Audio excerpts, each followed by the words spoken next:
დიდი მადლობა, რა თქმა უნდა, ბატონ ირაკლი ალასანიას, რომელიც გამოეხმაურა ჩვენ თხოვნას და მოვიდა აქ ჩვენთან შესახვედრად. დღევანდელი ჩვენი შეხვედრა უნდა იყოს საქმიანი. საზოგადოებას აწუხებს კითხვები, საზოგადოება არის გაურკვევლობაში, თუ რისთვის არის ეს არჩევნები.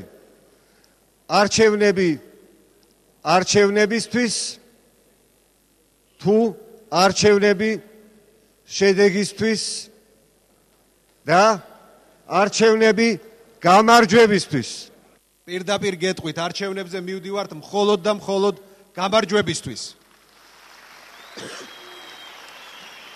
და ეს გამარჯვება შესაძლებელი იქნება იმ შემთხვევაში, თუ კი საზოგადოების უდიდესი ნაწილი გამოავლენს სამოქალაქო პასუხისმგებლობას და მიიღებს მონაწილეობას ამ ადგილობრივ არჩევნებში.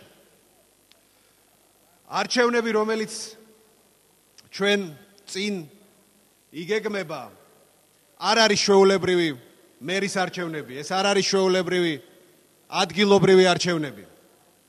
ეს არჩევნები არის ჩვენი ქვეყნისთვის, ჩვენი დედაქალაქისთვის, თითოეული ჩვენთაგანისთვის მნიშვნელოვანი გადაწყვეტილების მიღების დრო. მე პირადად ჩემს წარსულში ძალიან ბევრი ძალადობა ვნახე.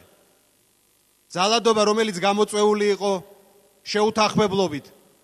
როდესაც არ ხერხდებოდა მოლაპარაკების მაგიდაზე დაგვესვა და დამჯდარიყავით თუნდაც ჩვენც მხარეები ამ კონფლიქტში. მაგრამ არასდროს არ მომხდარა, რომ ამ დაპირისპირებას მოეტანოს რაიმე სიკეთე მაინც ჩვენთვის და ჩვენი მომავლისთვის.